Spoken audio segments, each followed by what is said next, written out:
वो गेंदबाज जिसने पाकिस्तानी दिग्गज में भरा खौफ किया बेदम, जिनके बाउंसर्स को झेल नहीं पाए, शरीर बचाए विकेट बचाने के बजाय।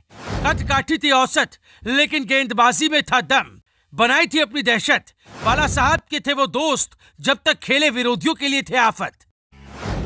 क्रिकेट का अगर मन में ख्याल आता है तो सबसे पहले जो बात जहन में आती है वो है बैट और बॉल।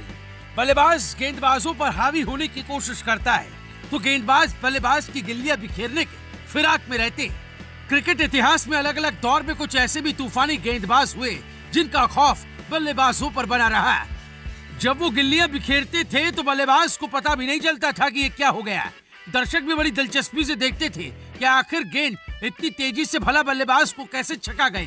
तालियां बजती थी, लोग झूम उठते थे, उत्सव का माहौल स्टेडियम में होता था।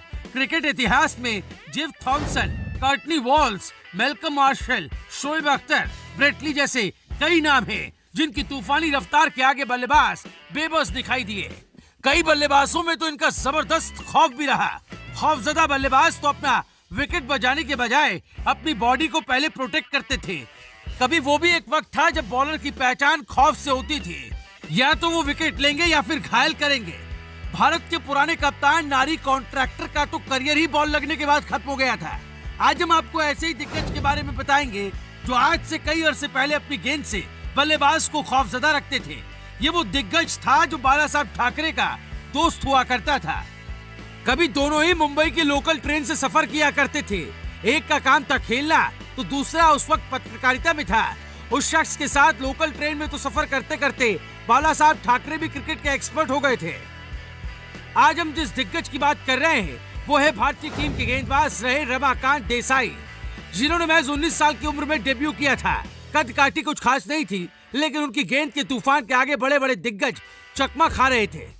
ये वो इंडियन फास्ट बॉलर था जिसने पाकिस्तानी दिग्गज हनीफ मोहम्मद के कॉन्फिडेंस की धज्जियां उड़ा दी थी। रमाकांत देसाई का करियर ज्यादा बड़ा नहीं था। सिर्फ 29 साल की उम्र में ही उन्होंने क्रिकेट को अलविदा कह दिया था, लेकिन रिटायरमेंट से पहले जितना भी इन्होंने क्रिकेट खेला अपना नाम तो इतिहास में दर्ज करा गए।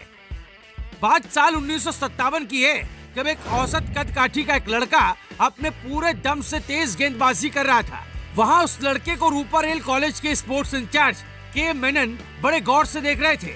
उस लड़के की गेंदबाजी उन्हें भा गई। तब भारतीय टीम में पेसर्स का चलन नहीं था, स्पिनर से गेंदबाजी किया करते थे।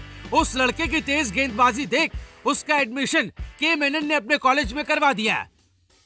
फिर बारी आई कॉलेज में ट्रायल की। ट्रायल में इस लड़के ने शानदार गेंदबाजी की। उनकी गेंद की तेजी देखते ही बनती थी। इस लड़के को तेज गेंदबाजी के साथ साथ बाउंसर्स डालने का भी बड़ा शौक था। कद ज्यादा लंबा नहीं था, लेकिन कंधे मजबूत थे। युवा रमाकांत देसाई ने साल 1958 में फर्स्ट क्लास डेब्यू कर लिया। उनका debut cricket club of India की तरफ से हुआ और उन्होंने अपने पहले मुकाबले में ही कमाल का प्रदर्शन किया। पहले 5 विकेट में से तो 3 बल्लेबाजों को क्लीन बोल्ड किया। दूसरी पारी में भी 3 विकेट चटका दिए। जल्दी वो भी समय आ गया जब रमाकांत देसाई टीम इंडिया की जर्सी में नजर आए। साल 1959 था जब इस युवा तेज गेंदबाज को दिल्ली के फिरोज शाह कोटला मैदान पर वेस्टइंडीज के खिलाफ खेले गए 5वें टेस्ट में डेब्यू का मौका मिला। यहाँ बाकी गेंदबाजों की हालत खस्ता थी, वहीं पहली बार टीम इंडिया की तरफ से खेल रहे रमाकांत देसाई ने 4 विकेट चटका दिए। एक किस्सा तो भारतीय दिग्गज और लिटिल मास्टर के नाम से मशहूर सुनील गावस्कर ने बताया। उन्होंने पाकिस्तानी लीजेंड हनीफ मोहम्मद का एक किस्सा याद करते हुए कहा कि हनीफ बड़े कमाल के बैट्समैन हुआ करते थे, लेकिन सुपरमैन के क्रिप्टोनाइट की तरह हनीफ का भी क्रिप्टोनाइट था और वो थे रमाकांत देसाई। ये तो थी सुनील गावस्कर की बात। अब जिस किस्से की तरफ लिटिल मास्टर इशारा कर रहे हैं वो हम आपको बताते हैं। 1960-61 में पाकिस्तानी टीम 5 टेस्ट की सीरीज खेलने भारत दौरे पर आई। हनीफ मोहम्मद ने सीरीज में 410 रन बनाए थे। इस सीरीज में वो शानदार लय में थे। इसके बावजूद भी रमाकांत देसाई ने उन्हें अपनी बाउंसर से काफी परेशान किया। पाकिस्तानी दिग्गज बल्लेबाज हनीफ मोहम्मद ने एक बार खुद भी इसका जिक्र किया।